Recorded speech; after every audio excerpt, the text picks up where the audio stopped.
Hey, what's going on, guys? It's LuceyGoosey, and welcome finally back to the UPL. It's been a while since I've done a UPL video. We have been doing the season, it's just I haven't been able to find the time or the motivation to really record recently. But today I've recorded two MLBA videos, so I figured might as well start doing some UPL, and I will officially say this is the week of UPL. Hopefully, I think this is week 7, so hopefully I can get week 7 up today, week 8 up tomorrow, week 9 up the day after, week 10 the day after that, and week 11 up as well, because that's how far we are into the season. And hopefully I can get that done, because I need to catch back up to everything, so I'm not always like, oh man, I have all these videos to make, because I want to make new videos, and I don't want to be like sitting on old videos that I haven't been able to record. So anyways, we're against Ninetales, I believe at this point in the season, because he has switched teams, because we had to like replace a bunch of coaches, well, not a bunch, but one coach, and so I think Ninetales switched teams, but I think at this point he was of Team Ruff Ryders, I believe. If I'm wrong, correct me in the comment. And I think this was his team at the time of battle. I don't think he's changed it at all. So Mega Blastoise, Celesteela, Entei, Amoonguss, Flygon, Meloetta, Terrakion, Cryogonal, Dusknoir, Cinccino, and Hoopa-Unbound. You guys can see the 6 that we brought this week. I'll go over kind of like why I brought them and the matchups and what type of sets they have. So my Roserade is really just to get some spikes up. I know that Blastoise can get rid of them really easily, but wearing down Pokemon like the Hoopa-U and the Blastoise are really important. I really wanted to bring rocks, but like my team just doesn't have reliable rockers. It's Rhydon, Jirachi, and Steelix. I believe those are my only rockers, and I don't want to bring rocks on Jirachi all the time. And Steelix and Rhydon just both are very similar Pokemon, and they both just need a good matchup to come to matches. So I don't have rocks, but I'm bringing a Sash lead spike setter with Roserade this week. It also has like Giga Drain, Hidden Power Ice for the Flygon and stuff like that. So yeah, it's really nice to wear down like a Amoonguss, like I said, and the Hoopa-U and the Blastoise. So if Blastoise isn't able to spin, which I do have Cofagrigus, as you guys can see, which is a spin blocker, then that will be really nice to keep some spikes up. We have Scarf Jirachi this week, and Scarf Jirachi just flinches. We do have the physical set, so it's Iron Head, so we can hope that we can get some flinches in this match, but also just to do some damage. Zen Headbutt for a couple of things like the Amoonguss, and also I think he had something else, the Terrakion, but Iron Head also hits Terrakion. Anyways, also we have U-Turn, so that a Scarfed U-Turn can kill a Hoopa-Unbound at anything unless it has the Bug Berry, and if it has the Bug Berry, I'm not scared of it. I'm pretty sure it's going to be Scarfed in this match anyways, so I have to watch out for that. We have the Rotom, which is a Trick Rotom. I'm trying to trick some choice specs. If I get it on the Hoopa, then I'm fine with that, because then it doesn't mean it means it's not Scarfed anymore, and like I'm 100% fine if it's specs. Like I will deal with it if it's specs. I cannot deal with it if it's Scarf. Well, I can deal with it, but not that well. But this is mainly trying to trick the Amoonguss or the Celesteela. So I don't think I'm going to get either of them on the trick, because they're probably going to switch out on me unless he brought like a Berry and like Stone Edge or something on Celesteela. So I'm not...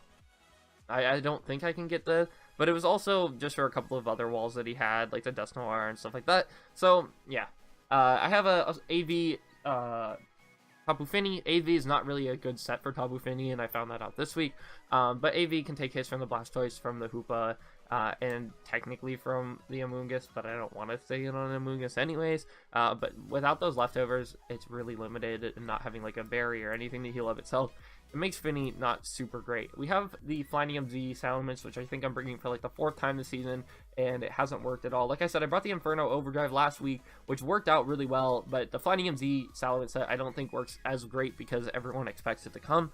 So my whole goal in this match is to set up a Salamence, but hopefully we can do that. But Salamence is pretty predictable now with Z-moves.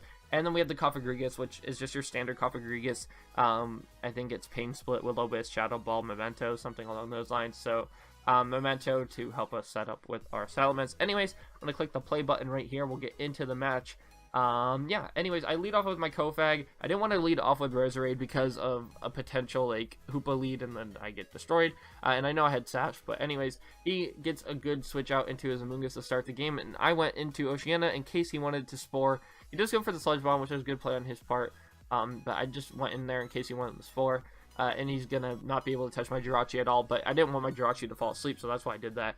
So I'm gonna click the Zen Headbutt here as he goes out into Entei. Actually, I might click U-Turn. No, I went for Iron Head. See, I just made some bad plays in this game. But anyways, I went for Iron Head, and he's gonna miss the Stone Edge on top of Fini, which is unfortunate. I'm just gonna probably throw off a Nature's Madness. Yeah, that's a good play.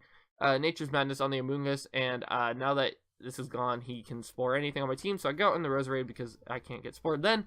And I think I'm going to click the, I try to make a double to get something. And I get the Flygon, which means I can try to trick or Will-O-Wisp or do something.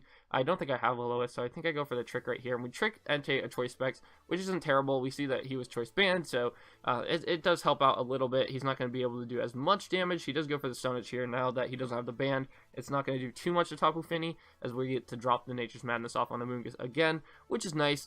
I'm going to go for Ice Beam just because Amoonguss is really tough, and like I said, Tapu Fini just doesn't have the greatest matchup against this team. Even AV is just not great. So we drop off another Ice Beam on the Blastoise. And I think at this point I do just go for Nature's Madness. Yeah. And he's going to get the kill with his Blastoise. So, oh, we do Lip.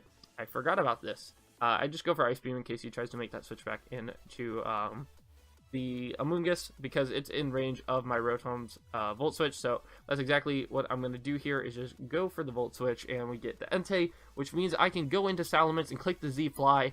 But I wanted him to go out and Celesteela so that I could, you know, get the Will-O-Wisp off, but obviously I don't get the Will-O-Wisp off on the Celesteela, and I was really mad about that because Amoonguss just... man, it's so annoying. I hate Amoonguss. I hate Amoonguss. I hate Ferrothorn. Those are the two Pokemon I hate the most. I do have Psychic on the set. I forgot. I don't have Haze Sweat. I have Psychic because I have leftovers instead. So we go for Psychic. We go for Psychic, I think, on this play as well. Yeah, and we get the Entei. And maybe I don't have Shadow Ball. Maybe I do have Pink Split, but I don't have Shadow Ball. He gets the Flare Blitz off. Not going to do too much. And we get rid of that pressure, which isn't super important, but he does take some recoil. And now I'm going to try to set up a Salamence. It's not a really good situation to set up because he gets the free switch out in the Celesteela. I went for the Dragon Dance. I shouldn't have done it. I just went for it too early. I do have the Fire Fang, but he has Aqua Berry. And at this point, he autonomizes, which I could still be faster. He could miss moves. I am faster, but we don't get anything. Like, we don't get a flinch or anything or a burn. And so we're going to take a lot of damage. And we're going to kill the Celesteela, which is nice. But he can just come in and E-speed me with his Entei. And even though it's not banded anymore, it's definitely going to kill me. So, yeah. I think there was a chance for us to live that. And I wanted to go out into... my Jirachi because I knew he was going to E-speed, but we go out in the Jirachi now, we get a kill, which is nice, and now his Blastoise comes in. I know it's going to Dark Pulse, so I just need to make a switch, and we get a Giga Drain off, but it's not going to do anything because it's an Amoonguss, so yeah, it was a good play. But yeah, the E-speed was a 50-50 roll, by the way, on Salamence, so if he didn't get that, we would have won the game with Salamence. Anyways, Amoonguss is going to go for the Sludge Bomb right here, and we should hopefully be able to take down the Amoonguss. I think I go for the Hidden Power Ice again here. Yeah, and he gets the Hoopa switch, which at this point, Scarf Hoopa should be able to really deal a lot of damage to my team. Luckily, we have the Scarf Jirachi as well. I'm going to click U-turn here, hoping that he stays in, and he doesn't. So, we get our Rotom out. He doesn't have the Stone Edge, which is nice because now we can trick this thing. I tricked it because in case he went for Dragon Dance, that's why I tricked it, because if he had went for Dragon Dance, then he would have been locked into Dragon Dance, I think. I think that's how that works, but maybe not. Maybe I threw the game by doing that, but we're going to try to go for some flinches here, or we're going to lose the game. We get one flinch, Jirachi. That's one kill for Jirachi. He goes out in the Flygon. Can we get another? We get another flinch, Jirachi. That's another kill for Jirachi. He's going to go out into Amoonguss. Can we get a flinch? We get another flinch. Oh my gosh, can Jirachi do it? Can Jirachi do it? We just need one more on the Hoopa. We need one more flinch on the Hoopa. Can Jirachi do it? One flinch. One flinch. Oh, we don't get it. And the Hoopa is going to take us down. So, Ninetales, the god of haxing, doesn't lose to hacks. He wins with Hoopa sitting at 16. And we're going to pick up our first loss of the season. I'm really sorry to my team. Also, I'm not doing the team recap because I don't think it's a really big deal to do the team recaps because... yeah, it's not a big deal, but I mean, as of right now, our team Eclipse, because we are doing it teams, we have 3 coaches on each team. There's 6 teams, and our team is doing really well. We have me, who's now 6-1, and we have Jake, who I think is also 6-1. So we have 2 really good coaches, and Mandy's really good as well, but she's having a little bit of a rough season. I think she was 2-5 at this point. But yeah, Ninetales stops our undefeated season, which at the point of this game, like, I didn't prep well for this match. I think I only took about 10 minutes to prep, which is not enough. So at this point, this was kind of where I decided to turn my season around and started putting a lot more time into prep. So you guys are going to see, I'm going to start facing some really tough opponents. Not that my opponents so far this season haven't been tough, but like the caliber of coaches that I'm facing next all have really good records. I'm facing Mike still. I still have to face Mike. I have to face Sir Hawthorne. I have to face Hoobie. I have to face Byron. I have to face I'm trying to remember all of them. Kid Icarus, who's had a pretty good season, and I think our next week match is against. I can't remember who our next week match is. Sorry to whoever it is. But I don't remember the order of how the season went. Anyways, I'll see you guys tomorrow, hopefully, with another UPL match. And Jirachi, look at that, 4 kills in this game. It actually is the kill leader at this point, so that's pretty cool. Anyways, I'll see you guys for the next match. I'm out for now. Peace.